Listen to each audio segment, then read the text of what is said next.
Good morning everyone, welcome to Chandra classes. आप सबको पता ही होगा कल आप सबका क्या है, कल आप सबका यूपी टेट का पेपर है। ठीक है, तो आप सबको पेपर के लिए बहुत बहुत शुभकामनाएं। आप लोग जाइए पेपर को मतलब बिल्कुल झंडे गाड़ के आइए पेपर में। ठीक है, तो उससे पहले हमारा जो कार्य है थोड़ा सा हम अपना कार्य करते हैं। आप लोगों के लिए एक थोड़ा सा क्विक रिवीजन टाइप का हम क्लास लेके आए हैं चंद्रा क्लासेस की तरफ से।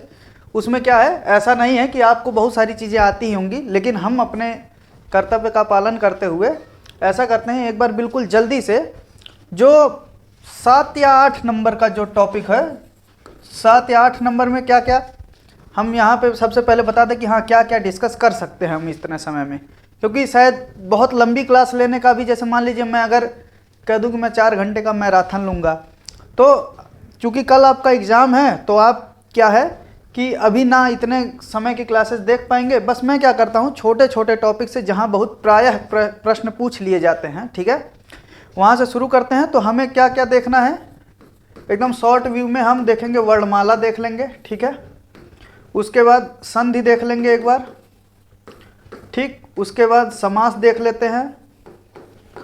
ठीक है, संधि, समास और प्रत्यय उपसर्ग तो अधिकतर आप लोग जानते ही हैं। ठीक है, संधि हो गया, समास हो गया, इन सब चीज़ों से लगभग जो भी प्रश्न हैं या आगे हम देखेंगे और कुछ भी जो जिस प्रकार के प्रश्न संभव हैं इससे, तो इस प्रकार से हम देखते हैं कि क्या क्या हम बिल्कुल क्विक वे में बिल्कुल रिवाइज करते हुए चलते हैं। ठीक है, तो सबसे पहले हम शुरू करते हैं वर्णमाला। ठीक है, अब देखिए बेसिक चीज़ें समझाने का भी यहाँ पे समय नहीं है। ठीक है, तो मैं आपसे बिल्कुल मुख्यतः ये बात करूँगा, अगर आपको मान लीजिए उच्चारण स्थान देखना है, ठीक है, एक तो संबंध आता है उच्चारण स्थान से। ठीक है, तो उच्चारण स्थान में मुख्यतः कौन कौन से ऐसे हैं, चलिए वर्णमाला में एक बार जब उच्चारण स्थान की बात आएगी तो मुझे लगता है उच्चारण स्थान, ठीक, स्वर में तो मुश्किल से ही किसी का उच्चारण स्थान पूछे। ठीक है, और व्यंजनों में देखिए ये नहीं है कि मैं आपको, देखिए मैं पहले ही कह रहा हूँ कि मैं आपको यहाँ पढ़ाने नहीं आया हूँ। ठीक है, मैं ये मेरा ये प्रयास है कि जो भी हम पढ़ा रहे हैं उसमें क्या हो, लगभग आपके कल 5-6 प्रश्न मिल जाएं, जिससे कि आपका ये आधे घंटे या 45 मिनट की जो भी क्लास है वो सफल हो जाए। ठीक है, तो व्यंजन में अगर जब उच्चारण की बात होगी तो आप ये जानते हैं, मैं यहाँ लिख रहा हूँ क वर्ग, ठीक है, च वर्ग, ठीक है, च वर्ग के बाद ट वर्ग, उसके बाद त वर्ग, उसके बाद प वर्ग। इतने वर्ग हैं, इनका उच्चारण स्थान तो बिल्कुल आप अच्छी तरह से याद होगा, कंठ, तालु, मूर्धा, ठीक है, दंत और ओष्ठ। आप लोगों को याद दिलाने के लिए मैं एक डायग्राम बना देता हूं कि अगर ये मान लीजिए हमारे मुख गृह श्वास नली की अगर ये हमारा चित्र है, तो यहाँ पे क्या होता है, यहाँ पे होता है कंठ। ठीक है, ये हमारे, अगर यहाँ पे हमारा अगला हिस्सा ओष्ठ है, ठीक, ओष्ठ है, उसके बाद क्या आएगा, उसके बाद दंत आएगा। दंत के जो पीछे का हिस्सा होता है वो कहलाता है हमारा, दंत के पीछे का हिस्सा कहलाता है मूर्धा। ठीक है, दंत के जो बिल्कुल बाद का हिस्सा है, ठीक है, और उसके बाद का हिस्सा कहलाता है तालु। तो जो भी प्रोनाउंसिएशन है बिल्कुल इसी क्रम में चलता है, कंठ, तालु, मूर्धा, दंत और ओष्ठ। ठीक है, लेकिन इनमें से शायद ही आपसे कोई प्रश्न पूछे जाएं। ठीक है, क्योंकि यहाँ पर देखिए प्रश्न इसमें से पूछे कहाँ जाएंगे, प्रश्न पूछे जाने हैं कौन कौन से शब्द बचते हैं, य, र, ल, व, ठीक है, ये 4 बचते हैं, और क्या बचता है, ठीक। तो यहां पे इस प्रकार से मैं लिख देता हूं, ठीक है,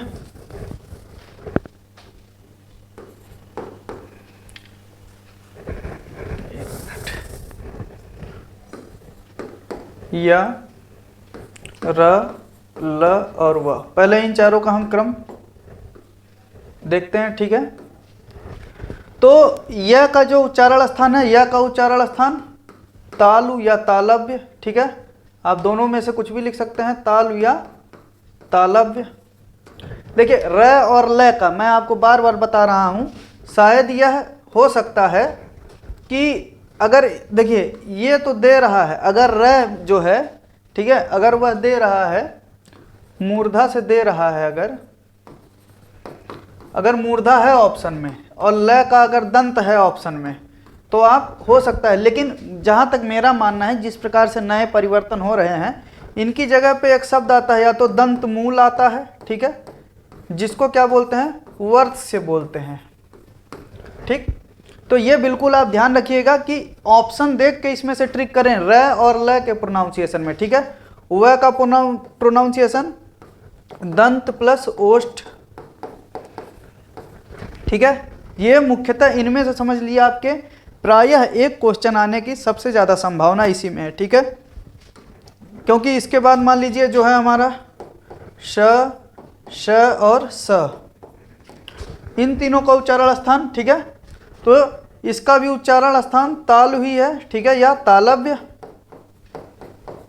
ठीक, तालव्य। उसके बाद इसका मूर्धा,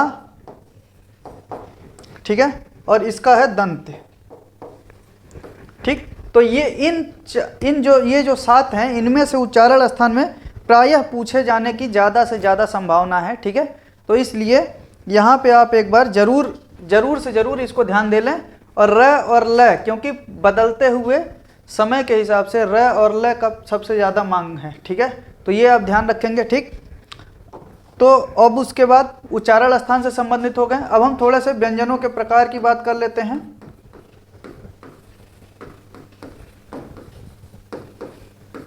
व्यंजनों के प्रकार, हमने 4 तरह से व्यंजनों के 4 प्रकार, एक स्पर्शी, अंतस्थ, ठीक है, स्पर्शी व्यंजन, अंतस्थ व्यंजन, उसके बाद ऊष्म और संयुक्त, ठीक है। ये 4 जो व्यंजन है। अब देखिए अंतस्थ, कभी कभी शायद संख्या पूछ ले। स्पर्शी व्यंजन का मतलब क्या है? स्पर्शी व्यंजन का मतलब क वर्ग से लेके, ठीक है, कहां तक? प वर्ग तक, ठीक। और यह बिल्कुल विशेष ध्यान नोट करके लिख लीजिए कि जो ळ और ह है, ठीक है, ये किसके अंतर्गत आते हैं? ये स्पर्शी व्यंजन के ही अंतर्गत आते हैं। तो अगर कभी स्पर्शी व्यंजन की संख्या पूछ ले तो ये 5 और 5 गुणे 5 25 और 2 27, तो स्पर्शी व्यंजनों की संख्या कितनी हो जाएगी? 27, ठीक है। ये बिल्कुल विशेष ध्यान दीजिएगा आप लोग, ठीक है। अंतस्थ व्यंजन में 4 कौन कौन से? य, र, ल और व, ठीक है। ये 4 क्या है? अंतस्थ व्यंजन, ठीक। अंतस्थ व्यंजन में अब यहीं पर एक प्रश्न और नोट कर लीजिए। एक प्रश्न कि अर्धस्वर, अगर मान लीजिए अर्धस्वर की बात कर रहा है, अर्धस्वर कौन कौन से? य और व जो है वो अर्धस्वर हैं, ठीक है। ये हो गया, बहुत ज़्यादा जरूरी है ये, क्योंकि बहुत ज़्यादा पूछे जाते हैं, ठीक है। ऊष्म व्यंजन में,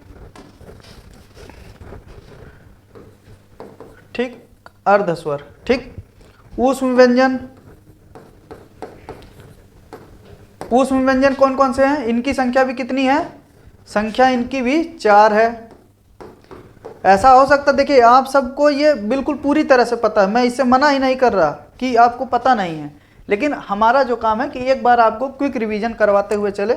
ऊष्म, ठीक है, जिसमें अगर मान लीजिए पूछ ले कभी कि सबसे ऊष्म कौन सा है, तो सबसे ऊष्म कौन सा है? ह है, ठीक है, ये भी याद रखना है। दूसरा है उसके आगे संयुक्त व्यंजन,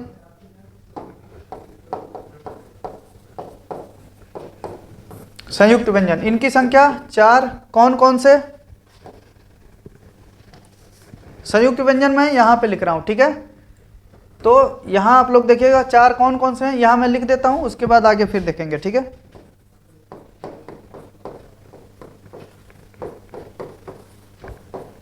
ठीक, कौन कौन से हैं यहां आप लोग नोट कर लीजिए।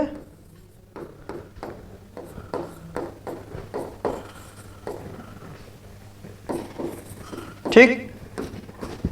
सबसे सबसे जो जरूरी चीज है इनमें से क्या है, इनमें से इनका कभी कभी पूछ लेता है कि किन दो शब्दों से ये मिलकर बने हुए हैं, तो इसका विशेष ध्यान दीजिएगा आप, ठीक है। क और श, इसका क्या है त और र, ठीक। इसका क्या है ज ञ, और श्र का क्या है श धन र, ठीक है। ये चारों के चारों देखिए, कभी कभी शायद ऐसा हो सकता है, वैसे होना नहीं चाहिए, लेकिन ऑप्शन बहुत विशेष ध्यान से, कभी कभी शायद ये आपको ऑप्शन मिल जाए, ठीक है। यह भी ऑप्शन शायद मिल सकता है क्षय के लिए कि कौन सा इसका मतलब किन दो व्यंजनों से मिलकर बना हुआ, तो यह विशेष ध्यान दीजिए, शायद यह आपको मिल जाए, लेकिन इसमें हलंत के ऊपर विशेष ध्यान दीजिएगा, ठीक है। हलंत के ऊपर क के नीचे हलंत है और अगला जो शब्द है श, उसके नीचे कोई हलंत नहीं होगा, ठीक है। और या तो अगर मान लीजिए ये नहीं है तो फिर ये हो सकता है कि क के नीचे भी हलंत है और श के नीचे भी हलंत है और साथ में अ लिखा हुआ है, ठीक है। तो ये हो गया हमारे व्यंजनों के प्रकार से, ठीक है। तो और इसमें एक प्रश्न जो प्रायः पूछ लिया जाता है, नोट करते जाइए आप सब, कि छ का स्थान वर्णमाला में कहाँ है, ठीक है। तो इसके बाद इसको आप बिल्कुल नोट करके लिख दीजिए कि क के बाद, ठीक है। छ का स्थान कहाँ है, क के बाद है, ठीक है। ये मान लीजिए प्रश्न पूछ लिया जाता है कभी कभी, ठीक है। तो ये इतने से आपका क्लियर हो गया बिल्कुल। वर्णमाला में जो भी प्रश्न पूछे जाने हैं लगभग या तो इनसे ऊष्म व्यंजन से पूछ लिए जाते हैं, ठीक है, और या तो कि ऊष्म व्यंजन कौन से या अंतस्थ व्यंजन कौन से हैं, या इससे पूछ लिए जाते हैं कि क्षय, त्रेय, ज्य और स्र इनमें से कौन सा किस प्रकार से वो है, ठीक है। या मान लीजिए व्यंजनों की संख्या, अगर वर्णमाला में शब्दों की संख्या, वर्णों की संख्या पूछ लिया, तब वर्णों की संख्या, वर्णों की संख्या के बारे में एक बार देख लेते हैं। स्वर कितने हैं, स्वर हैं 11, ठीक है, ठीक। उसके बाद क्या आते हैं अयोगवाह, अयोगवाह, ठीक है। अयोगवाह कितने हैं 2, ठीक है। कौन कौन से, अंग और अह, ठीक। ये हो गया। व्यंजनों में कभी कभी देखिए हम करते हैं, एक बार वर्णों की संख्या से पहले आप एक चीज और नोट कर लीजिए, मैं यहां लिख दे रहा हूं जल्दी जल्दी। हाँ, एक मिनट, यहां पे आप जब स्वर का, स्वर एक कौन से ह्रस्व स्वर और एक कौन सा दीर्घ स्वर, ठीक, दीर्घ स्वर, और एक कौन सा प्लुत स्वर, 3 प्रकार के स्वर हैं, ठीक है। 3 प्रकार के स्वरों में क्या है, ह्रस्व स्वर में कौन कौन से हैं, अ, ई, उ और री, ठीक है। बाकी सब जो हैं वो किस में आते हैं, दीर्घ स्वर में, आ, ई, उ, ए, ओ और औ, ठीक। अर्थात कभी कभी शायद संख्या पूछ ले तो ह्रस्व स्वरों की संख्या कितनी, ह्रस्व स्वरों की संख्या है 4, ठीक है। दीर्घ स्वरों की संख्या कितनी हो गई 7, ठीक है। प्लुत स्वर, प्लुत स्वर का निशान किस प्रकार होता है, इस प्रकार, ठीक है। जब दीर्घ और ह्रस्व स्वर के तुलना में और ज्यादा समय लगता है किसी स्वर के उच्चारण में, तो वहां क्या होता है, प्लुत स्वर होता है, ठीक है। तो यह क्या हो गया, इसके लिए हो गया पूरा, ये ह्रस्व स्वर और दीर्घ स्वर के बारे में पता चल गया। कभी कभी संख्या पूछ ली जाती है, ठीक है। और दूसरा चीज नोट कर लीजिए इंपॉर्टेंट लिख के, कि ह्रस्व स्वरों को ही मूल स्वर कहते हैं, ठीक है। कि मान लीजिए कोई पूछ रहा है कि मूल स्वर कौन से हैं, ठीक है, तो मूल स्वर कौन से हैं, ह्रस्व स्वर, जो चारों होते हैं यही मूल स्वर हैं, ठीक है। एक प्रश्न जो आपके लिए आ जाता है कभी कभी, आगत स्वर, आगत स्वर कौन से हैं, आगत स्वर एक ही है जो क्या है औ, जैसे मान लीजिए आपने डॉक्टर लिखा, ठीक है, तो ऐसे शब्दों में ऐसे स्वर आ जाते हैं, ठीक है। तो ये जो है ये आगत स्वर है, ठीक। और मान लीजिए, ठीक है, ये हो गया स्वरों के, आपको पता चल गया। इसी प्रकार हम व्यंजन की बात कर लेते हैं। व्यंजन, ठीक है। व्यंजनों में देखिए क, ख, यहाँ से इसका मतलब क्या है कि आप जान रहे हैं पूरी तरह से क्या है नीचे, ठीक है। यहाँ मैं लास्ट लिख रहा हूँ प, फ, ब, भ और म, ठीक। ये हो गया। ये कितने हो गए? ये टोटल संख्या में हो गए 25, ठीक है। याद है, बिल्कुल अच्छी तरीके से याद है, ठीक। उसके बाद क्या है? य, र, ल, व, श,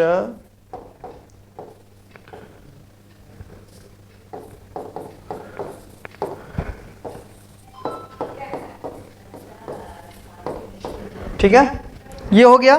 ये मुख्यतः हमारे वर्णमाला इसी प्रकार से लिखा हुआ रहता है, ठीक है। तो अब एक बार हम संख्या देख लेते हैं, ठीक है। अब जैसे देखिए यहां तक तो 25 हो गया। ये चार कौन से हैं? ये चार हो गए अंतस्थ। ये चार कौन से हो गए? ये चार हो गए ऊष्म, ठीक। और ये जो तीन है इनमें से भी एक होता है कौन सा? यहां मैं लिख रहा हूं, इसको विशेष कलर से लिखने का एक कारण है, अभी बताएंगे। ये कौन सा है? संयुक्त, ठीक। ये हो गया। इसका अर्थ क्या हो गया कि ये देखिए ये 25, ये 4 और ये 4, ठीक है। संयुक्त व्यंजन जो है चारों, वो क्या है? वो किसी न किसी से मिलकर तो बने हुए हैं, ठीक है। तो कभी कभी पूछ लिया जाता है, जैसे वहां पूछा गया था मूल स्वरों की संख्या, यहाँ पे पूछ लिया जा सकता है मूल व्यंजन कितने होते हैं। मूल व्यंजन कितने हैं? मूल व्यंजन होते हैं 33, ठीक है। 25 ये, 4 ये और 4 ये, ठीक है। तो ये हो गए मूल व्यंजन हमारे, ठीक। अब देखिए यहाँ पे क्या है? यहाँ पे एक कौन सा और क्या आता है? उत्क्षिप्त लिख लीजिए। कौन से? जैसे मान लीजिए ळ और ढ़, कौन से? उत्क्षिप्त। उत्क्षिप्त भी बोलते हैं और कौन से? द्विगुण भी बोलते हैं, ठीक है। तो ये दोनों आ सकता है प्रश्न में कि उत्क्षिप्त व्यंजन कौन सा है या द्विगुण व्यंजन कौन सा है, ठीक। तो अब इनकी काउंटिंग देखिए कौन कौन सी है। 25, 4 29, 29 4 33, 33 और 4 ये 37, ठीक। 37 और 2 39, ठीक है। यहाँ 2 लिख देते हैं तो टोटल क्या हो गया? मूल व्यंजन कितने हो गए? 33। और इसी में जब हम जोड़ देंगे कौन से? संयुक्त। संयुक्त कितने? 4। और द्विगुण कितने? 2। तो ये कितना हो गया? 39, ठीक है। तो जब कभी डायरेक्ट अगर ये पूछा जा रहा है कि व्यंजनों की संख्या कितनी है, ठीक है, तो व्यंजनों की संख्या आप कितने बताएंगे? 39, ठीक। और अगर स्वरों की संख्या पूछी जाए तो स्वरों की संख्या कितनी है? स्वरों की संख्या हो गई 11, ठीक है। समझ में आ गया आपको? ये हो गया व्यंजन। व्यंजनों की संख्या अगर देखिए प्रश्न बहुत विशेष ध्यान से पढ़ना है आपको। अगर आपसे पूछ रहा है व्यंजनों की संख्या कितनी है तो आप 39 लिखेंगे। अगर आपसे ये पूछ रहे हैं मूल व्यंजन कितने हैं तो मूल व्यंजन कितने हैं? मूल व्यंजन है 33, ठीक है, ठीक। एक प्रश्न जो और पूछ लिया जाता कभी कभी कि निम्नलिखित में से, प्रश्न आप लोग लिख सकते हैं, ठीक है। निम्नलिखित में से किसको, जैसे मान लीजिए ऑप्शन दे देगा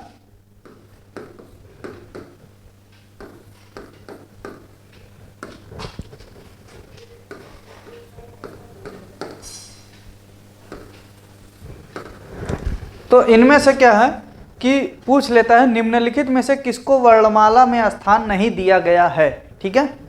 तो अब इसमें देखिए, इसमें सबसे विशेष ध्यान क्या देना है कि इन दोनों में तो शायद आप लोग कोई दिक्कत नहीं है, ये दोनों एलिमिनेट कर ले, लेकिन इन दोनों में दिक्कत हो जाती है, ठीक है। तो अगर ऐसा प्रश्न पूछा जा रहा है कि निम्नलिखित में से किसको वर्णमाला में स्थान नहीं दिया गया है, तो वैसे में कौन सा आंसर सही होगा? आंसर सही होगा श्रेय को, ठीक है। ये बिल्कुल विशेष ध्यान दीजिएगा कि इसको वर्णमाला में स्थान नहीं दिया गया है,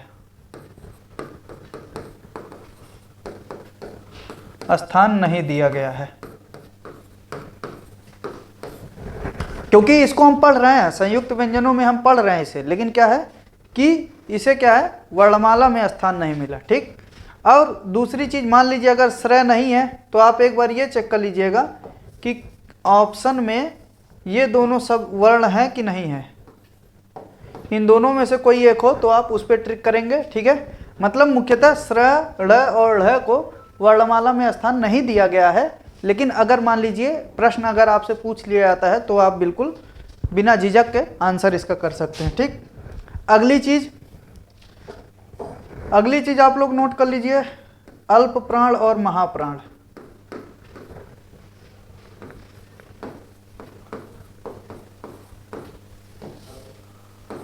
अल्प प्राण और महाप्राण। अल्प प्राण और महाप्राण सबसे, देखिए इसमें क्या है, पहले आप इस प्रकार से लिख लीजिए, ठीक। यहाँ मैं लिख रहा हूँ क, ख, ग, घ और न, ठीक है। यहाँ क्या है, प, फ, ब, भ और म, ठीक। उसके बाद य, र, ल, व,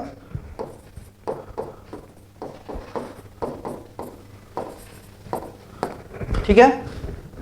अब इसमें देखिए,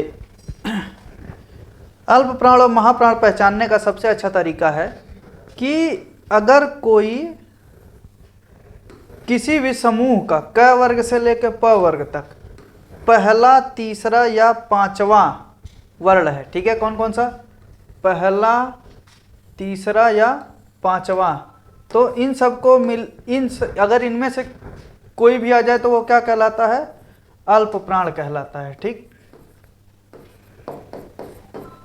अल्प प्राण कहलाता है, ठीक है। और य, र, ल, व ये जो हैं ये क्या कहलाते हैं, ये भी अल्प प्राण कहलाते हैं, ठीक है, ठीक। मुख्यतः शायद इनमें से ना पूछे तो इनमें से कोई एक अगर पूछेगा तो इनमें से पूछना बड़ा जरूरी हो जाता है, ठीक है। और वहीं पे अगर दूसरा शब्द है या चौथा शब्द है किसी वर्ग का, ठीक है, तो ये दोनों क्या कहलाते हैं, ये दोनों कहलाते हैं महाप्राण, ठीक है, महाप्राण। जैसे, और जो श, श, श और ह है ये क्या कहलाते हैं, ये भी महाप्राण के अंतर्गत आते हैं, ठीक। जैसे मान लीजिए प्रश्न अगर मान लीजिए पूछ लिया जाता है क, ख, झ और ठ, इनमें से अल्प प्राण ध्वनि कौन सी है, ठीक है। तो अल्प प्राण कौन सी है, तो आप देखेंगे ये क्या है, ये पहले पे आता है, ख दूसरे पे आता है, झ चौथे पे आता है और ठ जो है वो दूसरे पे आता है।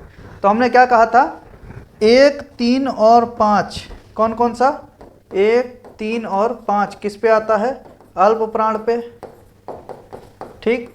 2 और 4 जो है वो किस पे आता है, महाप्राण पे, ठीक। तो ये बिल्कुल विशेष ध्यान दीजिएगा आप, ठीक है। अल्प प्राण और महाप्राण, ठीक है, समझ में आ गया। और अल्प प्राण में ही य, र, ल, व, और इसमें क्या है, श, श, स और ह, ठीक। ये इतना समझ में आ गया आप सबको, ठीक है। आगे बढ़ते हैं। एक जो है आपका अघोष और सघोष, अघोष व सघोष, ठीक है। चलिए इसमें भी देख लेते हैं, बिल्कुल सेम पैटर्न है, क, ख, ग, घ, न, ठीक है। उसके बाद डॉट डॉट डॉट, समझ रहे हैं बीच का मतलब आप लोग, ठीक है, प, फ, ब, भ और म, ठीक। उसके बाद य, र, ल, व, ठीक है। और क्या है, श, श, स और है, ठीक है। यह मान लीजिए ये इतने में से ही आपको पूछा जाना है, ठीक है। तो इनमें से क्या होता है, अगर किसी भी वर्ग का पहला और दूसरा जो होता है वो क्या कहलाता है, वो अघोष कहलाता है, ठीक। और किसी भी वर्ग का तीसरा, चौथा और पांचवा वर्ण जो होता है वो क्या कहलाता है, सघोष कहलाता है, ठीक, ठीक है। और इसके साथ साथ जो तीनों प्रकार के स होते हैं, ठीक, वो क्या कहलाते हैं, अघोष कहलाते हैं। ठीक, और य, र, ल, व और ह ये क्या कहलाते हैं? ये सघोष कहलाते हैं। ठीक है, और एक विशेष ध्यान दीजिएगा, जो सभी स्वर होते हैं वो भी क्या आते हैं? सघोष के अंतर्गत आते हैं। ठीक है, तो ये बिल्कुल आप लोगों को पता चल गया कि अघोष सघोष किस प्रकार से क्या चल रहा है। ठीक है, ठीक है, समझ में आ गया इतना आप सबको? तो एक बार आप इसको नोट भी कर सकते हैं, और अगर आपको ज़रूरत है तो मतलब एक बार आप देख लीजिए। ठीक है, तो इतना हो गया वर्णमाला के बारे में। लगभग सारी चीज़ें हमने कवर कर ली हैं। तो वर्णमाला एक बार आप देख लीजिए, उसके बाद हम आगे देखते हैं। ठीक है,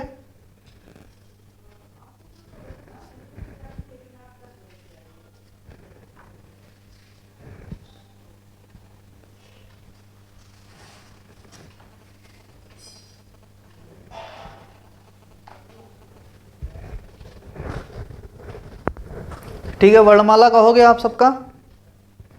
अब हम आगे बढ़ते हैं। ठीक है, वर्णमाला के बाद हमें क्या जरूरी है पढ़ना? चलिए हम पहले समास पढ़ लेते हैं। ठीक है, समास बिल्कुल छोटा सा है। समास अभी परिभाषा और भाषा की बात बिना किए सिर्फ किस पे आते हैं हम? सीधे विभाजन पे आते हैं। मुख्यतः 4 प्रकार के अगर संख्या पूछने को आ जा रहा है, कौन कौन सा समास? अव्ययी भाव, ठीक, उसके बाद तत्पुरुष, उसके बाद द्वंद्व, उसके बाद बहुव्रीहि।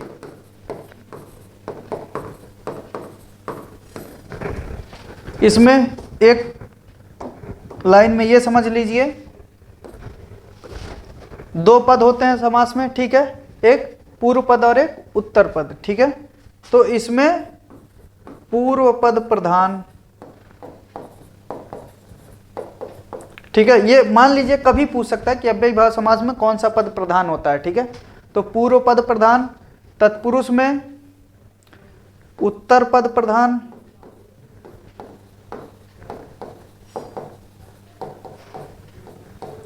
ठीक, इसका अर्थ यह है कि अगर पूर्व पद प्रधान हुआ तो उत्तर पद क्या होगा? गौण होगा। ठीक है, उत्तर पद क्या होगा? गौण होगा। और इसमें उत्तर पद प्रधान है तो प्रथम पद क्या होगा? पूर्व पद क्या होगा? वो गौण होगा। ठीक है, इसमें क्या है? इसमें दोनों पद प्रधान होते हैं। ठीक, दोनों पद प्रधान। ठीक है, बहुव्रीहि में क्या होता है? बहुव्रीहि समास में दोनों पद गौण होते हैं। दोनों पद क्या होते हैं? गौण। ठीक, गौण का अर्थ यह है कि उन्हें छोटा समझाता है, मतलब ये किसी तीसरे पद को प्रधान बना देते हैं, मतलब या स्पष्ट क्या कह सकते हैं? तीसरा पद प्रधान होता है। तीसरा पद जो होता है वो प्रधान होता है। ठीक, ये समझ में आ गया बिल्कुल। अब चलिए और एक चीज आप समझ लीजिए, तत्पुरुष के ही 2 और भाग होते हैं। कौन कौन से? एक कर्मधारय, कौन कौन से तत्पुरुष के हैं? एक है कर्मधारय समास, ठीक, और एक क्या है?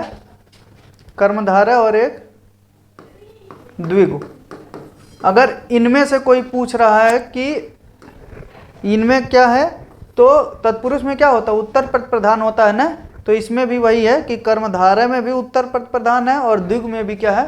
उत्तर पद प्रधान है। अब एक तरफ से हम देखते हैं कि इनमें क्या क्या, किसमें क्या क्या विशेषताएं हैं। ठीक है, तो यहाँ पे मैं एक ही साथ सबको लिख दे रहा हूँ। जैसे मान लीजिए यहाँ क्या है? यहाँ अव्ययी भाव लिख रहा हूँ, ठीक, उसके बाद तत्पुरुष, ठीक, उसके बाद कर्मधारय,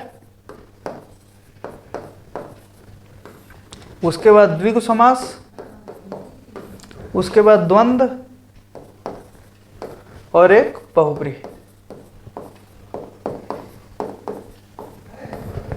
ठीक है, ये मुख्यतः हो गए 6। ठीक, तो अब इनको क्या करते हैं? इनमें देख लेते हैं इसमें प्रथम पद अव्यय का अर्थ ये है कि वह कभी खत्म नहीं होता, ठीक है। जैसे एग्जाम्पल आपको अगर लेना है, एग्जाम्पल जैसे आजीवन, ठीक है, भरपेट, प्रतिदिन, ठीक है। ये सब जो ऐसे शब्द हैं जो वो क्या हैं, वो आते हैं इसमें, वो किसके अंदर आएंगे, अव्ययी भाव के अंतर्गत आते हैं, ठीक है। अव्ययी भाव के अंतर्गत और कौन सी और भी आप वो कर सकते हैं, और कौन कौन सा एग्जाम्पल है, जैसे यथाशक्ति, और दूसरी चीज, ठीक है, क्योंकि नियम के ऊपर देखिए हमारा मुख्य उद्देश्य क्या होना चाहिए कि परीक्षा में हम कितने ज़्यादा प्रश्न वो हल कर पाएँ, ठीक है। इन सब में देखेंगे आप तो लगभग इन सबको देख के ही समझ में आ जाता है। ये थोड़ी बहुत दिक्कत तत्पुरुष समास में होती है, ठीक है, लेकिन अगर कोई ऐसा शब्द है जिसका आप बहुत अच्छे से अर्थ नहीं निकाल पा रहे हैं, या जो शब्द थोड़ा सा इन देखते ही नहीं आपके दिमाग में पता चल रहा कि हाँ इसको कौन से शब्द के अंतर्गत डालें, तो आप क्या कर सकते हैं, तो वहाँ पे आप अव्ययी भाव का चुनाव अपने आप कर सकते हैं जिसमें बिल्कुल समझ नहीं आ रहा, ठीक है। और जैसे ही आप किसी भी शब्द का अर्थ निकालेंगे तो आपको अगर अर्थ निकल रहा है लेकिन ये क्लियर नहीं कि तब भी इनमें से क्या है, तो तत्पुरुष के अंतर्गत आता है। मुख्यतः इन सभी चीज़ों में, इन सभी में से मिल जाता है आपको, ठीक है, कि कौन सा समास है, ठीक। तत्पुरुष समास में क्या है, तत्पुरुष समास में क्या है, यहां लिख देते हैं कारक चिन्ह का लोप, कारक चिन्ह का लोप, मतलब कोई भी कारक चिन्ह कौन से हैं, कर्ता ने कर्म को करण से या द्वारा संप्रदान के लिए अपादान से या अलग होने के अर्थ में, ठीक है, संबंध का की के अधिकरण में प पर और संबोधन हे भो अरे, ठीक है, ये याद होंगे कारक चिन्ह आपको, ठीक है। तो इनमें से किसी का, जैसे मान लीजिए राजपुत्र, ठीक, राजपुत्र हो गया, और क्या हो गया, गगनचुंबी, ठीक है, गगनचुंबी, ठीक है, और क्या है, ऐसे कोई भी एक जो बहुत पूछा जाता है लगभग, दही बड़ा, ठीक है, ये सब जो है, ऐसा कोई भी जब इसका आप अर्थ देखेंगे तो उसमें क्या होता है, उसमें हमेशा किसी न किसी कारक चिन्ह का जो है वो लोप हुआ रहेगा, वो कारक चिन्ह छुपा रहेगा, ठीक है। कर्मधारा में क्या है, कर्मधारा में एक पद विशेषण होता है, पहला पद क्या है, विशेषण है, और दूसरा पद क्या है, विशेष्य है, मतलब किसी की विशेषता बताई जाती है और जिस शब्द से बताई जाती है वो, जैसे मान लीजिए नील कमल, ठीक, नील कमल के बाद या चरण कमल भी होता है, ठीक है, ठीक, और मान लीजिए नीलकंठ, ठीक। ये देखिए अभी हम बताएंगे, इसमें नीलकंठ में बहुत सारे लोग कहेंगे बहुब्रीही भी है, ठीक है, बहुब्रीही है लेकिन कर्मधारक के अंतर्गत भी आएगा, ठीक है, नीलकंठ, और क्या है, पीतांबर, ठीक है। अर्थात कि एक जो शब्द है वो क्या कह रहा है, एक शब्द जो है वो कोई एक विशेषता बता रहा है और दूसरा पद जो है वो विशेष से है, ठीक है। तो इस प्रकार कर्मधारय में आप मतलब कि और भी बहुत सारे ऐसे शब्द हो सकते हैं, कुछ शब्द और एग्जाम्पल और भी आप लोग वो कर सकते हैं। द्विग समास में तो बहुत पहचान करने का बहुत ही अच्छा तरीका क्या है कि पहला पद जो होता है वो संख्यावाचक होता है। संख्यावाचक का मतलब जैसे त्रिनेत्र, ठीक है, चतुर्भुज, ठीक, चतुष्कोण, ठीक है, इन सब तरह के, ठीक है, चतुरानन, पंचानन जो भी है, ठीक है, ये सब जो जितने शब्द आते हैं जिनके क्या है कि जिनमें पहला पद जो है वो क्या आता है, संख्यावाचक आता है, वो कौन से हो जाते हैं, वो हो जाते हैं द्विग समास। द्वंद्व समास में और का लोप हो जाता है, और शब्द का लोप हो जाता है, ठीक है, और का लोप, जैसे माता पिता, ठीक है, भाई बहन,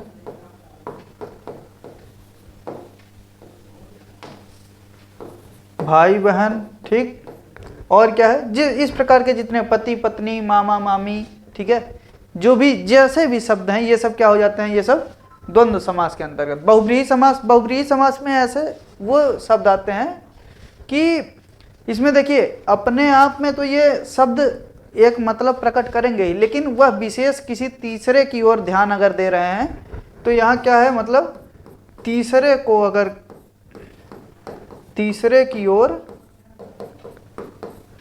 अगर निरूपित कर रहे हैं, ठीक है, जैसे मान लीजिए गजानन,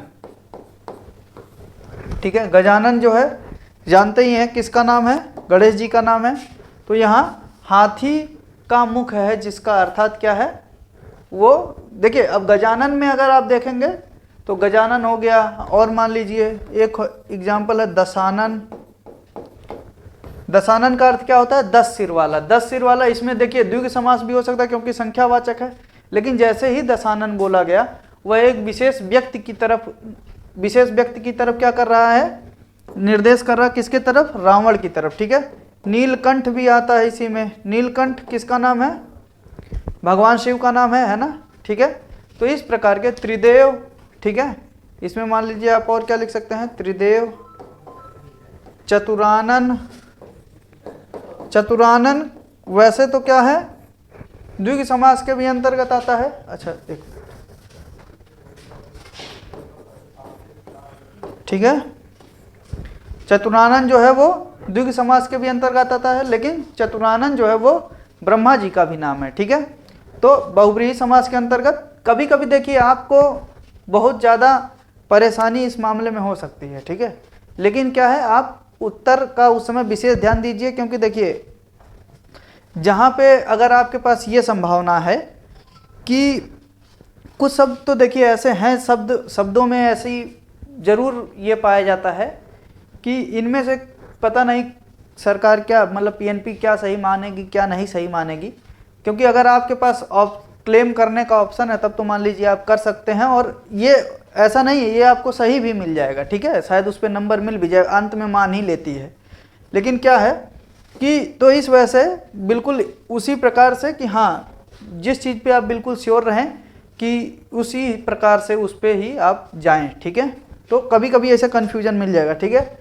तो समास में लगभग आप लोगों को सब समझ में आ गया, ठीक है, ठीक, तत्पुरुष कर्मधारय द्विगु द्वंद्व बहुब्रीहि और वैभव, ये इतना सब समझ में आ गया है आप लोगों को समास में, ठीक। समास के बाद और अब आप क्या कर सकते हैं आगे, समास से आगे चलिए एक बार क्विक रिवीजन कर लेते हैं। कहाँ से, संज्ञा से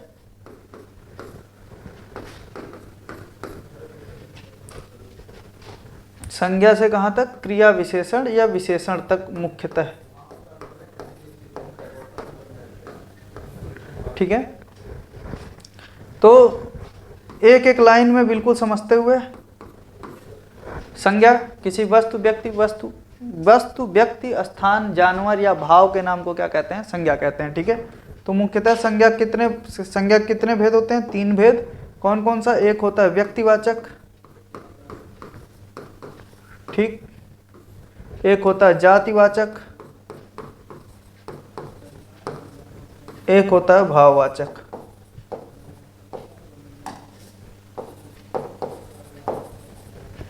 ठीक। भाववाचक, जातिवाचक संज्ञा के 2 और भाग होते हैं, कौन कौन से, एक समूहवाचक, एक कौन सा, एक मिनट,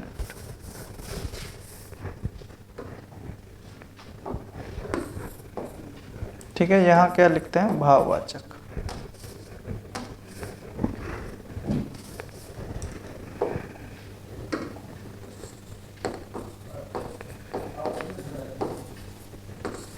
ठीक, एक समूहवाचक और एक द्रव्यवाचक, ठीक। व्यक्तिवाचक का मतलब क्या है, किसी विशेष व्यक्ति, वस्तु या स्थान का नाम, जैसे किसी का नाम हो गया, ठीक है, किसी स्थान का नाम हो गया, जैसे मान लीजिए आगरा, दिल्ली, ठीक है, किसी जानवर का नाम हो गया, ठीक है, जानवर का नाम की मैं बात कर रहा हूँ, ठीक है, क्योंकि जैसे मान लीजिए विशेषतः ये दो चीज़ें हैं, जैसे मान लीजिए नदी का नाम हो गया, किसी का जब अकेला नाम आ रहा है तो वहाँ पे क्या होता है, व्यक्तिवाचक संज्ञा होती है, ठीक है। जातिवाचक संज्ञा में जैसे बालक, ठीक, बालिका, लड़का, लड़की, ठीक है, कुत्ता, कुत्ता क्या है, एक जाति का बोध करा रहा है, ठीक, हाथी, जितने भी ऐसे नाम हैं वो क्या है, अगर देखिए जैसे मान लीजिए कुत्ते, कोई अपने कुत्ते का नाम कुछ भी रख सकता है, ठीक है, मान लीजिए किसी के कुत्ते का नाम रॉकी है या कुछ भी है, ठीक है, तो अगर रॉकी है तो वो क्या है, वो व्यक्तिवाचक संज्ञा में आएगा, ठीक है, लेकिन जब कुत्ते की बात हम करेंगे तो ये सब क्या आ जाएंगे, ये सब आएंगे जातिवाचक संज्ञा में, ठीक है। उसके बाद समूह में, अगर मान लीजिए समूह की बात आ रही है कि समूहवाचक संज्ञा में क्या क्या आएगा, तो समूहवाचक संज्ञा में जैसे मान लीजिए झुंड, पार्टी, ठीक है, संघ, ठीक है, परिवार, ये सब जो शब्द आते हैं, ये सारे शब्द किसके अंतर्गत आते हैं, ये सारे शब्द आते हैं समूहवाचक के अंतर्गत, ठीक है। द्रव्यवाचक में, द्रव्यवाचक में जैसे मान लीजिए चावल, आटा, गेहूं, ठीक है, दूध, पानी, ये सब जो भी चीज़ें हैं जो ठोस, द्रव या गैस अवस्था में पाई जाती हैं, जैसे मान लीजिए आटा, चावल, गेहूं, पानी, दूध, वायु, ठीक है, जो भी है ये सब किस में आते हैं, पैसा, कुछ भी हो, ये सब क्या है, ये सब द्रव्य में आ रहे हैं, ठीक है। भाववाचक संज्ञा में, भाववाचक संज्ञा जहां पे किसी भाव का बोध हो, जैसे प्रेम, घृणा, सुख, दुख, ठीक है, स्वतंत्रता, परतंत्रता, स्वतंत्र, परतंत्र, ठीक है, इस प्रकार के जो भी भाव हैं वो क्या है, वो भाववाचक संज्ञा के अंतर्गत आते हैं, ठीक है। तो संज्ञा के प्रकार, संज्ञा मुख्यतः 3 प्रकार के, व्यक्तिवाचक, जातिवाचक और भाववाचक। जातिवाचक संज्ञा के 2 और रूप कौन कौन से होते हैं, एक समूहवाचक और एक द्रव्यवाचक, ठीक है। तो यह इतना हो गया आप लोगों का, तो संज्ञा के बारे में इनफ है इतना। इतने में लगभग अगर कोई प्रश्न आ भी रहा है तो यही पूछा जाएगा कि जैसे मान लीजिए कि वह कहीं जा रहा है, तो अभी और आप आगे पढ़ेंगे तो उसमें संज्ञा छांटने को दे सकता है या क्रिया छांटने को दे सकता है या जो भी है इस प्रकार से, ठीक। तो संज्ञा का हो गया। अब सर्वनाम के बारे में देखते हैं। सर्वनाम क्या होता है? सर्वनाम का मतलब ये है कि वे शब्द जो संज्ञा के स्थान पर प्रयोग किए जाते हैं, है ना, तो वे शब्द क्या कहलाते हैं? सर्वनाम कहलाते हैं। जैसे देखिए, अब सर्वनाम परिभाषा तो पता चल गई कि जो शब्द संज्ञा के स्थान पर बोले जाते हैं वे क्या कहलाते हैं? सर्वनाम कहलाते हैं, ठीक है। तो सर्वनाम में सबसे पहला पुरुषवाचक सर्वनाम, ठीक है। उसके बाद पुरुषवाचक, पुरुषवाचक के बाद संबंधवाचक, ठीक है, संबंधवाचक। उसके बाद प्रश्नवाचक। कभी कभी आपसे भेद पूछ लिया जाता है, ठीक है, इसलिए मैं बता रहा हूं। प्रश्नवाचक, निश्चयवाचक,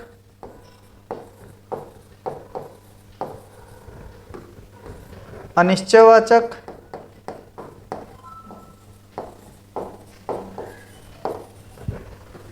ठीक, और एक निजवाचक, ठीक है। पुरुषवाचक सर्वनाम का क्या तात्पर्य? पुरुषवाचक सर्वनाम का तात्पर्य कि जो किसी व्यक्ति के स्थान पर आ रहे हैं या वस्तु के स्थान पर आ रहे हैं, जैसे मैं, हम, तुम, वह,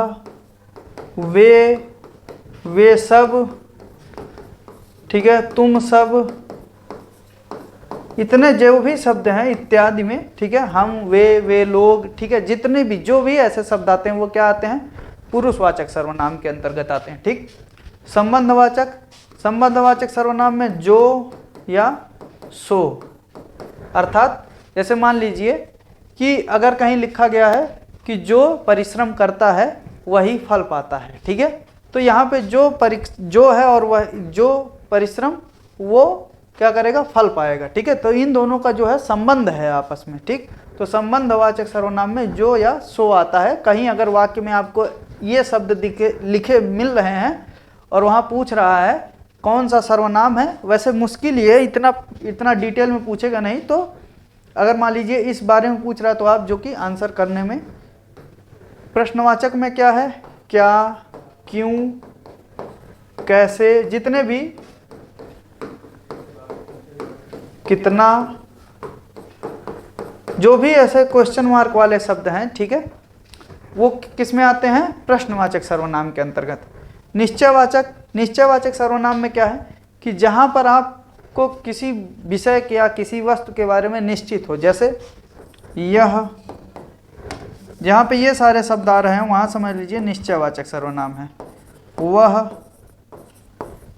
यहीं, वहीं इत्यादि। ठीक है, ऐसे जो शब्द होते हैं वो क्या कहलाते हैं, निश्चयवाचक सर्वनाम के अंतर्गत आते हैं। अनिश्चयवाचक में कहीं, कभी, ठीक है, ये क्या होते हैं, ये अनिश्चयवाचक सर्वनाम के अंतर्गत। ठीक है, निजवाचक में जो है जैसे खुद, अपना, ठीक है, स्वयं, ये जो मैं, मेरा, ये सब, मेरा, हमारा, ये सब जो है ये सब किस में आएगा, ये सब पुरुषवाचक में आता है। ठीक है, जहां पे ऐसे शब्द आ रहे हैं खुद, अपना, स्वयं, ठीक है, ये सब किसके अंतर्गत आते हैं, ये सब आते हैं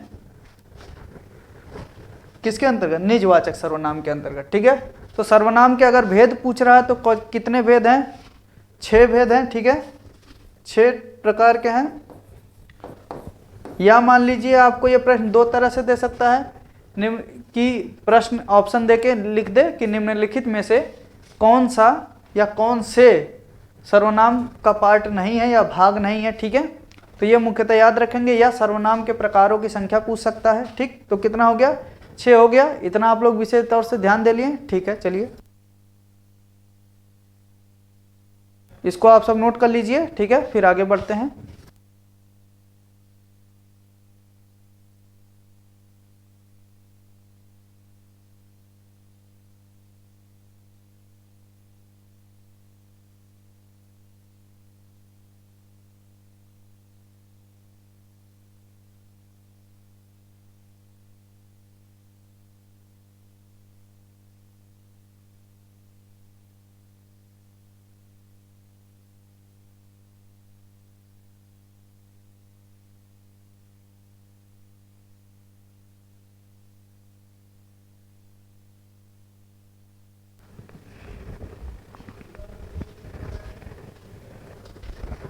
ठीक है, हो गया आप सबका।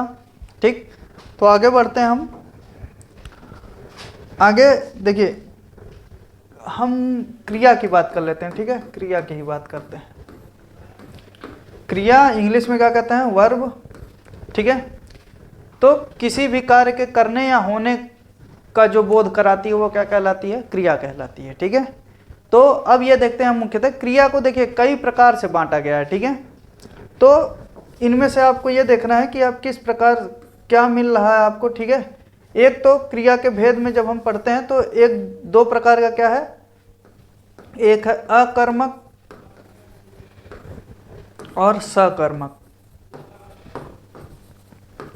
अकर्मक और सकर्मक का मतलब क्या है कि बिना कर्म के,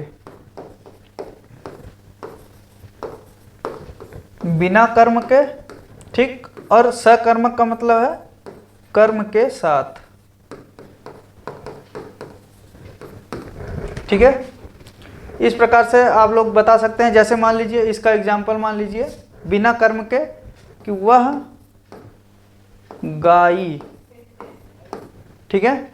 तो गाना क्या है, गाना है क्रिया, लेकिन क्या है कि इसके साथ कोई कर्म आया है, नहीं आया है, ठीक है। और जैसे मान लीजिए यहाँ राम खाना खाता है, ठीक। इसमें क्या हो गया, खाना जो है वो क्या है, कर्म है, ठीक है। तो सकर्मक में एक कर्म आना जरूरी है, ठीक है।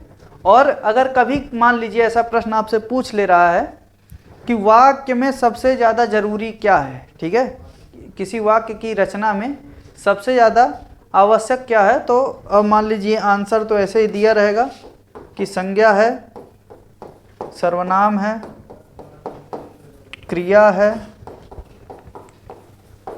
या विशेषण है, ठीक। तो इसमें आप ध्यान दीजिएगा कि अगर ऐसा प्रश्न पूछ रहा है आपसे तो इसमें आप हमेशा क्या करेंगे, क्रिया को चुनेंगे, ठीक है, कि सबसे ज़्यादा जरूरी क्या है। ऐसा क्यों है कि जैसे मान लीजिए हम देखिए अगर यहाँ लिख दे रहे हैं वह खाया या वह गया, ठीक। तो ये क्या है, वह क्या है, सर्वनाम है, ठीक है। लेकिन देखिए यहाँ पे इसका मतलब क्या हुआ, अगर यहाँ संज्ञा है कि नहीं है, संज्ञा नहीं है, ठीक। संज्ञा नहीं है तब भी हमारा वाक्य बन गया, ठीक है। अगर मान लीजिए यहाँ हम लिख दें राम आया, तो यहाँ सर्वनाम नहीं है लेकिन क्या है, संज्ञा है, ठीक है।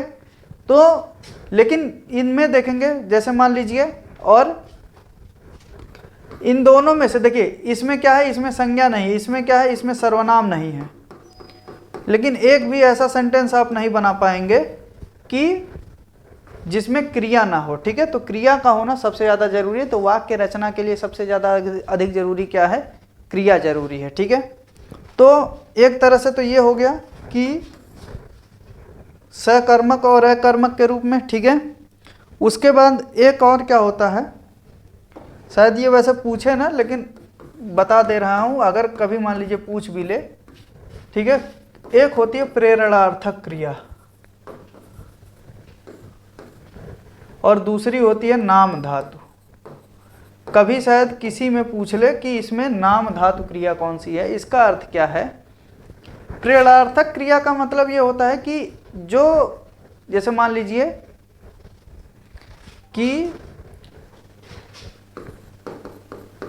सोहन, ठीक है, उठा, ठीक है, ये मान लीजिए आपका, या मान लीजिए सुबह उठा,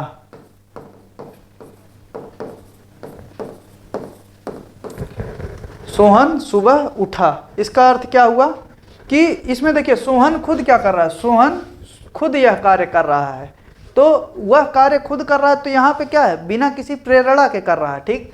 लेकिन अगर यही मान लीजिए लिखा है कि सोहन को पापा ने उठाया, ठीक, तो वो क्या है कि किसी के द्वारा उठाया जा रहा है, ठीक है। तो इसका मतलब यही होता है प्रेरणार्थक क्रियाओं में कि किसी अन्य व्यक्ति के माध्यम से जो होता है ये काम किए जाते हैं, ठीक है। और नाम धातु का मतलब ये होता है, ये आप लोग बहुत विशेष ध्यान दे दीजिए, तीन चीजें होती हैं, एक संज्ञा, ठीक, सर्वनाम और विशेषण, ठीक है। नाम धातु क्रिया का अर्थ ये है कि जब हम संज्ञा या सर्वनाम या विशेषण में कुछ प्रत्यय लगा करके जब उसे क्रिया बनाते हैं, ठीक है, तो उसे क्या कहलाता है, वो क्या कहलाती है, वो नाम धातु क्रिया कहलाती है, ठीक है। जैसे मान लीजिए कि हमारा एक क्या है, हाथ, हाथ संज्ञा है, ठीक है। इसमें हमने प्रत्यय लगा के क्या बना दिया, इसे हथियाना, ठीक है। तो ये क्या हो गया, ये हो गया हमारा क्रिया हो गई। तो ऐसी क्रियाओं को क्या कहते हैं, नाम धातु क्रिया कहते हैं, ठीक है। जैसे मान लीजिए लज्जा, लज्जा क्या है, लज्जा ये क्या है, विशेषण के अंतर्गत आ रही है, ठीक है। लज्जा विशेषण के अंतर्गत कब आएगी? जब मान लीजिए कभी अगर किसी दूसरे के साथ हो रही है। वैसे ये क्या है? भाव है, तो भाववाचक संज्ञा के अंतर्गत, तो भाववाचक संज्ञा के अंतर्गत इससे क्या बन जाएगा? लजाना। ठीक है, तो ये इस प्रकार से जो भी ऐसी चीज़ें होती हैं, ठीक है, जैसे मान लीजिए, लेकिन गर्म, गर्म का क्या हो जाएगा? गर्माना। ठीक है, तो इस प्रकार की जो भी क्रियाएं होती हैं वो कौन सी क्रियाएं कहलाती हैं? वो कहलाती हैं नाम धातु क्रियाएं। ठीक है, क्रियाओं में और तो कुछ ऐसा है नहीं। ठीक, अगला हम क्या पढ़ते हैं? अगला पढ़ते हैं विशेषण।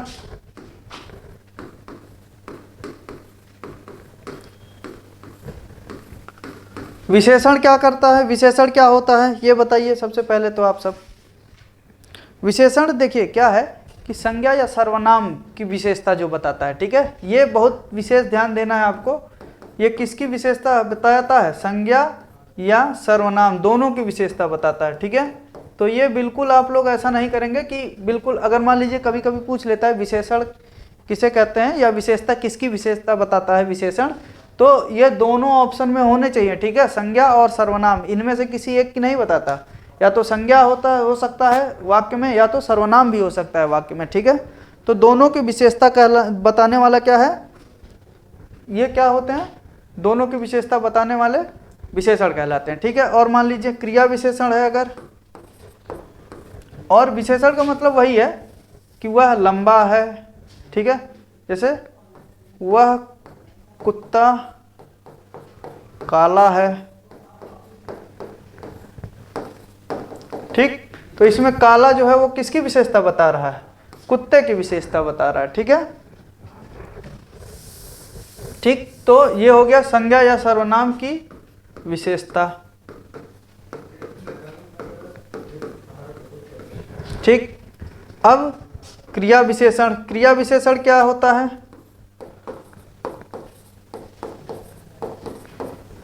क्रिया विशेषण किसकी विशेषता बतलाता है? क्रिया की विशेषता। ठीक है, क्रिया की विशेषता।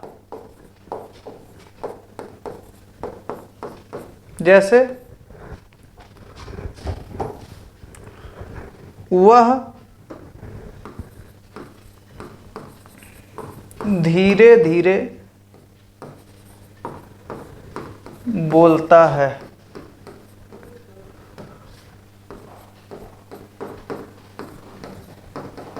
ठीक, तो इसमें बोलना क्या है? बोलना है क्रिया। ठीक है, लेकिन इसकी विशेषता कौन बता रहा है? धीरे धीरे। ठीक है, कि वह बहुत धीरे धीरे बोल रहा है। ठीक है, तो ये क्या कर रहा है? ये क्रिया की विशेषता बता रहा है, तो ये क्या हो जाएगा? क्रिया विशेषण। ठीक है, या जल्दी या धीरे धीरे या तेज से। ठीक है, ये सब जो है, जैसे मान लीजिए देखिए यहाँ पे मान लीजिए मैं सेंटेंस लिख रहा हूँ, वह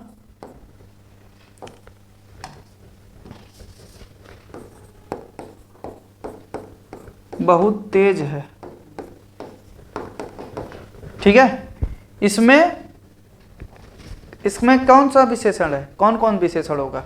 ठीक है, बहुत और तेज, इसमें दोनों विशेषण है। ठीक है, इसको कहते हैं प्रविशेषण कहते हैं। ये पूछेगा नहीं वैसे, लेकिन मैं बता रहा हूं। ठीक है, कि इसमें बहुत और तेज दोनों जो है वो किसकी विशेषता बता रहे हैं?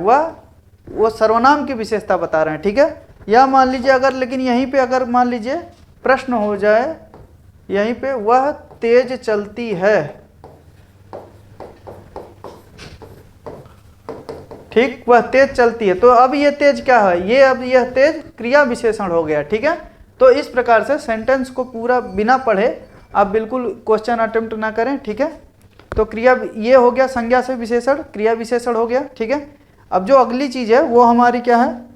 संधि के बारे में पढ़ लेते हैं। तो संधि में क्या है? संधि पढ़ने के साथ साथ ही कुछ इंपॉर्टेंट रोल इसमें देखिए, सूत्र तो मुश्किल से पूछेगा। ठीक है, लेकिन कुछ ऐसे शब्द हैं जो बता दें आपको, जिससे क्या है कि आपको आगे अच्छा, मतलब शायद प्रश्न मिल ही जाए इससे। ठीक है, तो संधि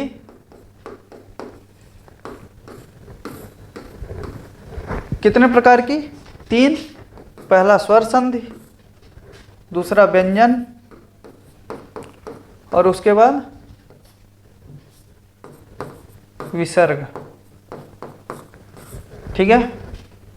स्वर संधि में जब स्वर वर्णों के मेल के सहयोग से कोई संधि बनती है वो स्वर संधि है। व्यंजन में जो पहला पद होगा उसका जो आखिरी वर्ण होगा वो व्यंजन होगा, ठीक है। और विसर्ग में पहले पद के अंत, पहले शब्द के अंत में विसर्ग का चिन्ह लगा होता है, वो विसर्ग संधि होती है, ठीक है।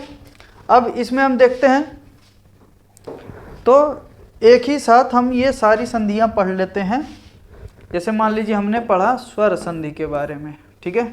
तो स्वर संधि कितने प्रकार की होती है?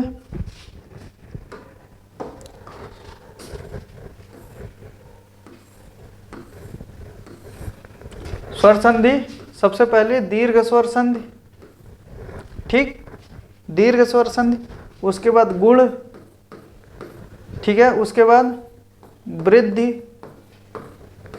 उसके बाद यण और उसके बाद अयादि, ठीक है। अब एक लाइन में बिल्कुल इसको समझते हैं कि इसमें सूत्र क्या है या नियम क्या है जो देखते ही पहचान में आ जाए, ठीक है। जब कहीं पे देखिए इसका क्या होता है,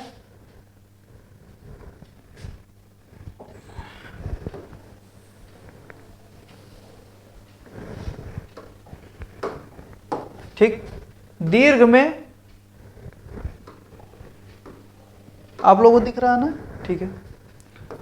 अ या आ के बाद दिख रहा, ठीक है। ई या ई के बाद, ऊ या ऊ के बाद समान स्वर आने चाहिए, ठीक है। या तो अ या आ सकता है, या तो ई या ई आ सकती है, या तो ऊ या ऊ आ सकता है, ठीक है। यह बिल्कुल विशेष ध्यान दें दीर्घ संधि में, ठीक है। अ या आ के बाद अ या आ ही आएगा तो यह क्या हो जाएगा, आ हो जाएगा, यह क्या हो जाएगा, ई हो जाएगा, यह क्या हो जाएगा, ऊ हो जाएगा, ठीक है। अर्थात कि जितने भी ऐसे शब्द जिसमें बीच में आपको देखने से यह लग रहा हो, ठीक है, कि इसमें या तो एक शब्द किसी एक वर्ण का दीर्घीकरण किया जा रहा है, ठीक है। एक मैं आपको बता दूं, जैसे मान लीजिए बहुत प्रश्न पूछा जाता है रामायण, ठीक है। इसमें दो तरह से देखिए इसका संधि अगर मान लीजिए अगर पूछेगा कभी, ठीक है, तो एक तो देखिए इसका राम धन, ठीक है, ये होता है इसका संधि विच्छेद, ठीक, लेकिन इसके जगह पे होना ये चाहिए, ठीक। अगर मान लीजिए यहाँ पे ड़ लिखा हुआ है, ठीक है, और संधि विच्छेद में न दिया हुआ है, तो आप दीर्घ संधि की जगह न जा करके विसर्ग संधि के आपस में जाएंगे, ठीक है। विसर्ग संधि में क्योंकि अभी बताएंगे किस प्रकार से नियम चल रहे हैं, ठीक। ये इतना समझ में आ गया। अब गुण संधि, गुण संधि में क्या है, अ के बाद अगर अ या आ किससे मिलेंगे, ई या ई से मिलेंगे तो क्या बनेगा, ए बनेगा, ठीक है। या अ या आ किससे मिलेंगे, ऊ या ऊ से मिलेंगे तो क्या बनेगा, ओ बनेगा। अर्थात कि गुण संधि में, गुण संधि की पहचान ये है, ठीक है, गुण संधि की पहचान ये है कि इसके शब्दों में या तो आपको ए की मात्रा मिल जाएगी या तो ओ की मात्रा मिल जाएगी। अगर इनमें से आपको कुछ मिल रहा है तो आप यह प्रयास करेंगे कि इसको एक बार गुण संधि, जैसे कुछ भी है, नरेंद्र है, महेंद्र है, ठीक है, ऐसे जो भी शब्द हैं, महेश है, ठीक है, ये सारे जो शब्द हैं, नरेश, महेश या नरेंद्र, ठीक है, तो ऐसे शब्द जो हैं, अगर शब्दों में आपको ये लग रहा है कि या तो ए या ओ की मात्रा आ रही है तो क्या करेंगे आप, तो उसे इस प्रकार से सोचेंगे एक बार कि हाँ शायद इसमें गुण संधि हो सकती है, ठीक है। वृद्धि संधि,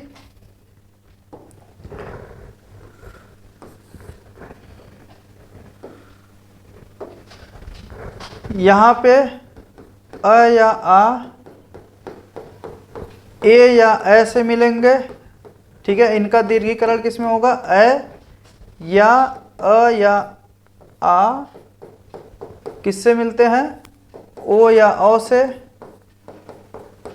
तो क्या होता है, औ होता है। ठीक, इसका मतलब क्या है कि यदि आपको कहीं ऐ या औ की मात्रा मिल रही है तो आप यह प्रयास करेंगे, यह एक बार दिमाग में जरूर आना चाहिए कि शायद यह जैसे महौषधि, ठीक है, इस प्रकार के जो भी शब्द हैं वो किसके अंतर्गत आएंगे, वृद्धि संधि के अंतर्गत आएंगे। ठीक है, वृद्धि का मतलब एक तरह से आप समझ सकते क्या, मात्राओं की वृद्धि हो जाना। ठीक है, या अ या औ का मात्रा अगर आ रहा है तो वहां पर एक बार वृद्धि संधि के बारे में जरूर। ठीक है, अब मान लीजिए यण संधि और अयादि संधि के बारे में। ठीक है, इतना आप लोगों ने नोट कर लिया है। ठीक, इतना नोट कर लीजिए, आगे हम बताते हैं फिर। ठीक,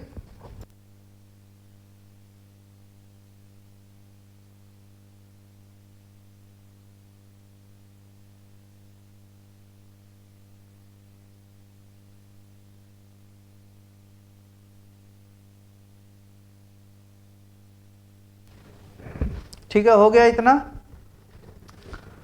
अब यहाँ पे यण संधि। ठीक,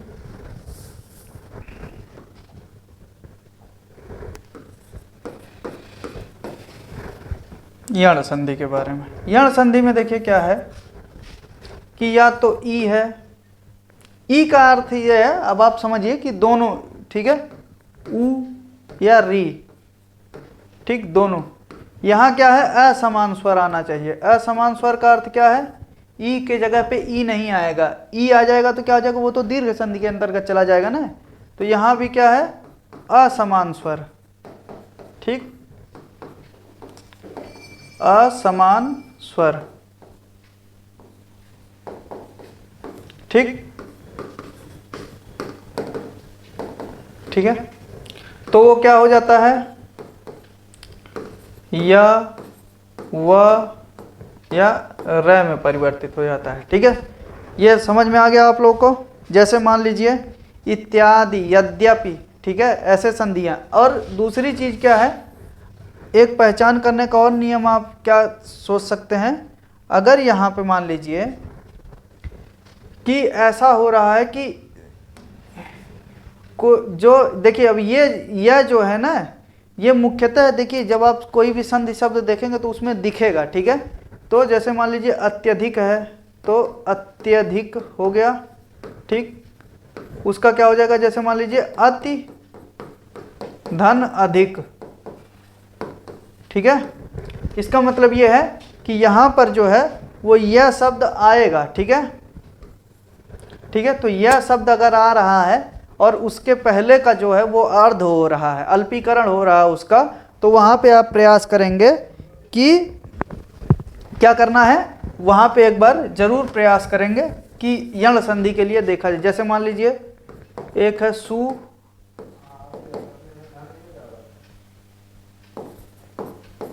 ठीक है, सुधन अक्ष। ठीक है, तो इसका क्या हो जाएगा, अक्ष, छह होता है ना। अब देखिए यहां पे क्या है, यहां स्वच्छ, इसका मतलब यह है कि यहां पे भी क्या आ रहा है, वह आ रहा है और उसके पहले जो है वो अर्ध हो जा रहा है। तो ये शब्द आते जरूर हैं। ठीक है, तो अगर ऐसा हो रहा है कि शब्दों का अल्पीकरण होने के बाद अगर कोई भी यहाँ शब्द है, ठीक है, उसका मान लीजिए यहाँ कोई भी शब्द है, ठीक, उसका अल्पीकरण हो रहा है, उसके बाद यह आ रहा है, तो आप एक बार जरूर देखेंगे। और अगर वह आ रहा है तो एक बार समझिएगा कि उसका संधि विच्छेद शायद इस प्रकार से किया जा सकता है। ठीक है, जो सबसे आखिरी संधि है अयादि संधि है ना। ठीक है, यहां आप लोग लिख लीजिए अयादि संधि। ठीक, उसमें क्या होता है, नियम क्या है, ए ऐ ओ और औ। ठीक, उसके बाद क्या है, असमान स्वर सब में है, असमान स्वर। ठीक, सब में आप लिख लीजिएगा। तो इसमें क्या है, परिवर्तन किस प्रकार होता है ये याद रखिए। आय, आय, आव और आव। ठीक है, देखिए इसमें क्या है, अगर स्वर संधि में से अगर पूछे जाने की ज़्यादा संभावना है तो शायद अयादि संधि से ही पूछेगा। ठीक है, जैसे मान लीजिए नयन, ठीक है, और इधर हो गया पवन, ठीक, और आय और आव इसी प्रकार से जैसे जैसे हैं, जैसे मान लीजिए कि आय और आव, जैसे मान लीजिए इसका क्या हुआ, इसका हो गया शयन, हो गया नयन, शयन।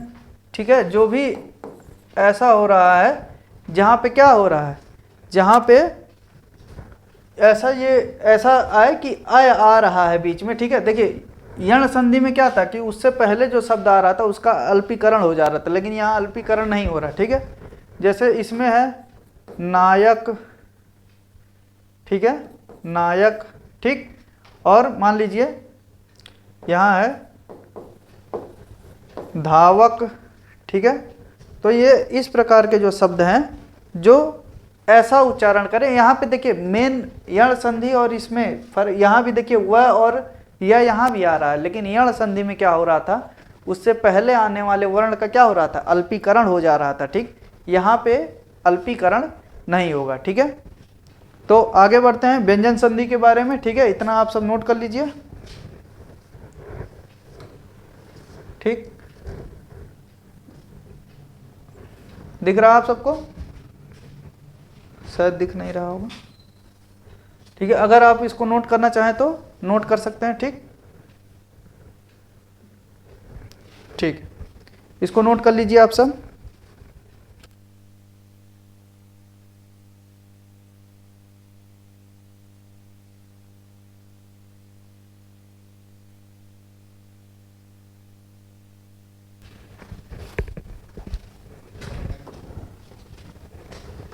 देखिए व्यंजन संधि में क्या है,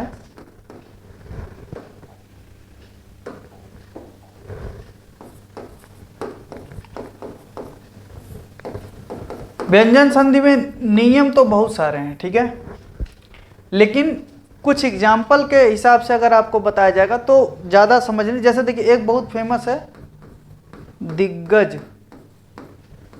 ठीक है, मान लीजिए जब ऐसा शब्द आपको दिख रहा है जहाँ पे जो शब्द आ रहा है उसी का अल्पीकरण हो रहा है, तो इसमें एक वो होता है कि नियम क्या होता है कि जब क, च, ट, त, प, ठीक है, इनके बाद जब कोई सघोष आ जाता है, सघोष का अर्थ, सघोष आप लोगों को पता ही होगा कि किसी भी वर्ग का तीसरा, चौथा, पांचवा शब्द वर्ण। ठीक है, तो इसका किस प्रकार से होता है, दिक, धन, गज। ठीक है, तो इसका अल्पीकरण, इसका पहले का तीसरे में परिवर्तन हो जाता है। ठीक है, तो इस प्रकार से अगर कहीं भी इस प्रकार से अगर आपको दिख रहा है तो आप एक बार देखें कि हाँ व्यंजन संधि में क्या क्या है। तो जैसे देखिए ये लिखने को आप नियम के अनुसार इस प्रकार लिख सकते हैं। एक जो है त के संबंध में बहुत सारे नियम आते हैं। ठीक है, तो त के संबंध में अगर आप नियम लिख लेंगे तो आप लोगों को ज़्यादा अच्छा रहेगा। ठीक है, तो त के संबंध में नियम नोट कर लीजिए आप सब।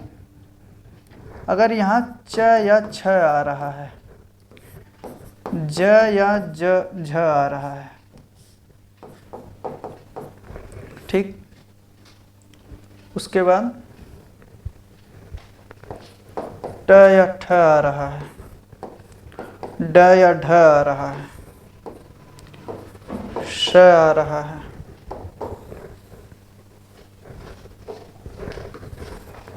ल आ रहा है, ह आ रहा है।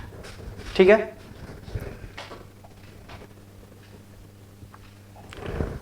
अगर त के बाद आ रहा है, ऐसे वर्ण आ रहे हैं तो इसका च में परिवर्तन हो जाता है। ठीक है, ठीक, जैसे मान लीजिए शब्द है ना सच्चिदानंद बोलते हैं, सच्चिदानंद,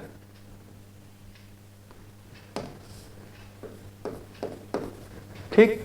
इसको अगर आप देखेंगे तो कैसे होगा, सत चित, ठीक, और उसके बाद आनंद।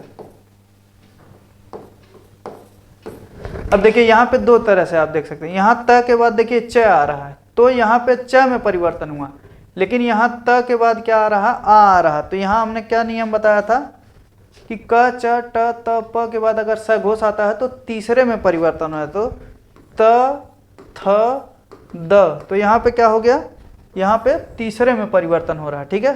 तो ये बिल्कुल विशेष ध्यान रखेंगे आप, ठीक है।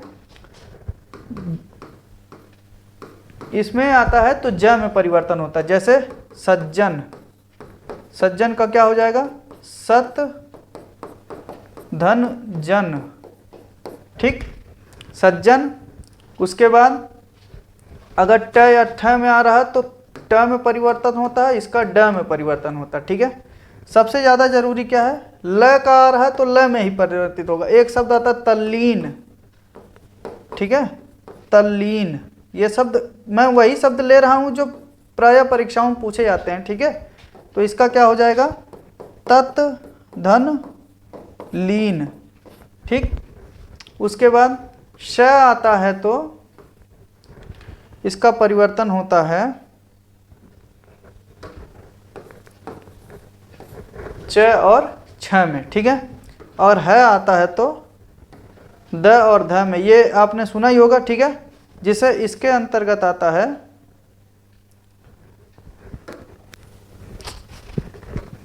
इसके अंतर्गत क्या आता है, एक मिनट, ये एग्जाम्पल आप लोगों ने नोट कर लिया है।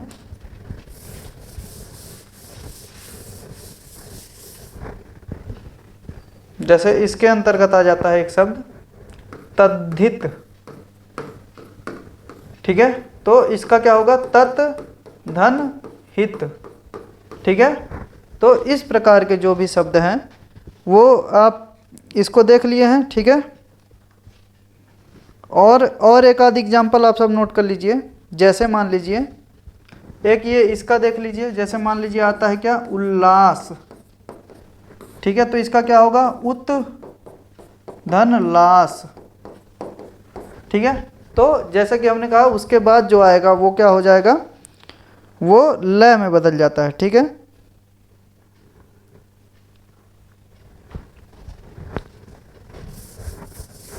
मान लीजिए एक ये शब्द आ जाए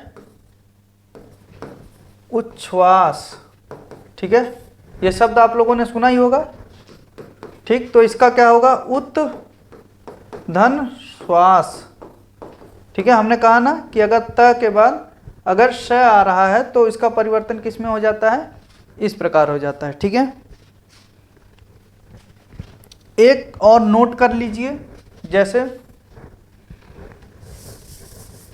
यदि, नोट लिख लीजिएगा, यदि पहले शब्द के अंत में माँ आ रहा है और दूसरे शब्द के अंत पहले में भी माँ आ रहा है, ठीक है, तो इसमें कोई चेंजिंग नहीं होती है, ये ऐसे का ऐसे ही रहता है। जैसे एग्जाम्पल के लिए सम्मान, ठीक है। इसमें क्या होगा, सम और धन मान, ठीक। दूसरा शब्द क्या है, सम्मति, ठीक है। इसका क्या होगा, सम धन मति, ठीक। इस प्रकार से व्यंजन संधि में, और अगर बहुत ज़्यादा, और एक मान लीजिए कि यहाँ पे जब कोई भी छ संबंधी नियम आप लोग नोट कर लीजिए, किससे संबंधित, छ संबंधी, ठीक है। जैसे मान लीजिए जब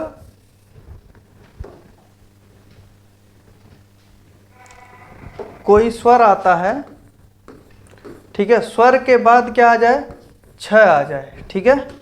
स्वर के बाद छ आ जाए तो वो किस में परिवर्तित हो जाता है, इसमें परिवर्तन छ में, ठीक है, आधा छ और छ, जैसे अनुच्छेद, तो ये क्या हो जाएगा, अनुच्छेद, ठीक है। ये आप सब ये उसमें भी पढ़ेंगे, आप विसर्ग संधि में पढ़ेंगे, ठीक है। तो इसको यहाँ पे अभी कोई जरूरत नहीं, विसर्ग संधि में जब होगा, क्योंकि क्या है कि वहाँ पे भी आता है, तो ये आपको संधि विच्छेद देख के पता करना पड़ेगा, ठीक है। तो अब हम आगे बढ़ते हैं विसर्ग संधि के बारे में, ठीक। यहाँ पे अगर आपको कोई नियम नोट करने हो तो आप नोट कर सकते हैं, ठीक। मुख्यतः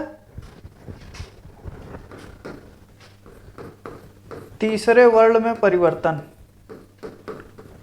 ठीक है, इनमें आप नोट कर सकते हैं, ठीक।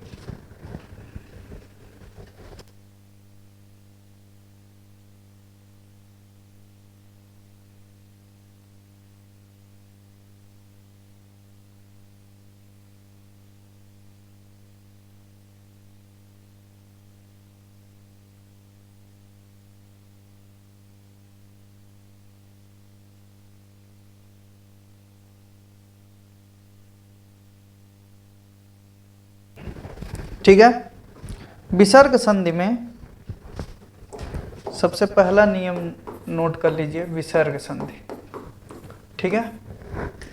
विसर्ग संधि में हमने क्या बताया, पहले शब्द के अंत में विसर्ग आएगा, ठीक। इसमें से जो कुछ बहुत अब पूछे जाने भी प्रश्न इसी से हैं, अगर च छ या श है, ठीक है, उसके बाद है त थ या स है, और उसके बाद क ख या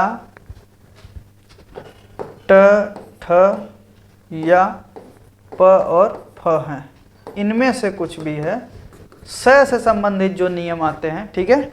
जैसे अगर पहले शब्द के अंत में क्या है, विसर्ग है, और दूसरे शब्द के अंत में च या छ या श आ रहा, तो इसका परिवर्तन इस स में होगा, जैसे निह धन चल, निह धन छल, ठीक है। तो ये क्या हो जाएगा, निश्चल, ठीक, और ये क्या हो जाएगा, निश्चल,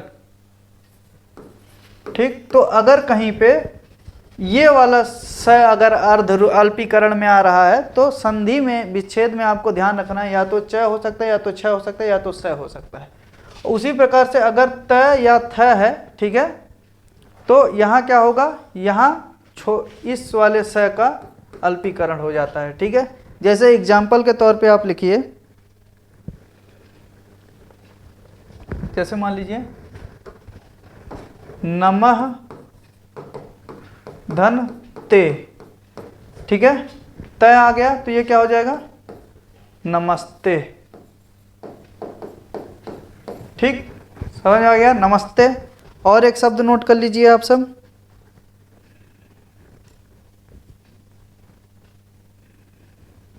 ठीक। इसका और एग्जाम्पल अगर आपको नोट करना है, निश्चिंत,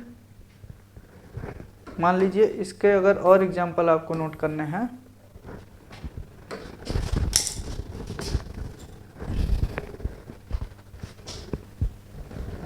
तो निश्चिंत,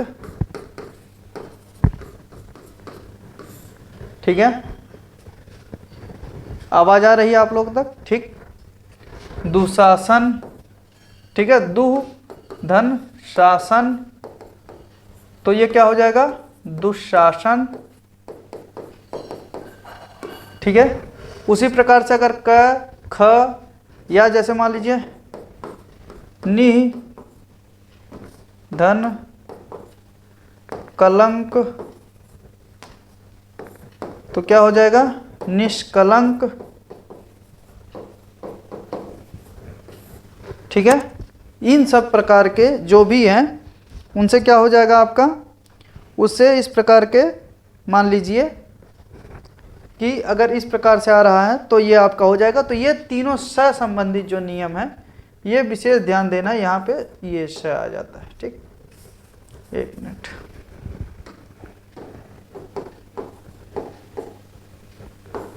ठीक। इन्हीं से अधिकतर प्रश्न इन्हीं से पूछा जाता है, ठीक है। तो अब मुझे जहाँ तक लगता है संधि समास और इन सब चीज़ों के बारे में आप अगर पढ़े हैं ज़्यादातर, देखिए ऐसा नहीं कि विसर्ग संधि में इससे लेकिन जो प्रायः प्रश्न पूछे जाते हैं शायद इन्हीं से आ जाए, ठीक है। और व्यंजन संधि में अगर कुछ पूछना है उनको तो व्यंजन संधि में या तो ये इस वाले नियम के अंतर्गत पूछते हैं, ठीक, और या तो इनमें से कोई एक इनके अंतर्गत पूछ लेते हैं, ठीक है। तो देखिए पढ़ाने को तो बहुत कुछ है, लेकिन क्या है कि जितने कम समय में आप कितना अच्छे से अगर आप कर पा रहे हैं तो बड़ी अच्छी बात होगी, ठीक है।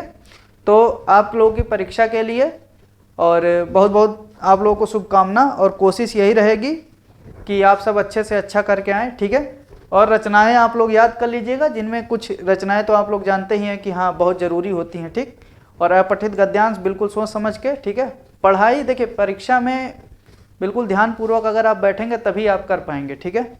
तो इसलिए तो आप लोगों को एक मतलब जोरदार शुभकामना के साथ यहाँ से चंद्रा क्लासेज आपको आपकी परीक्षा के लिए तैयार कर रहा है, ठीक है। आप लोग जाइए और कैसा फिर परीक्षा हो रही है तो उसके लिए आगे हम देखेंगे, ठीक है। धन्यवाद।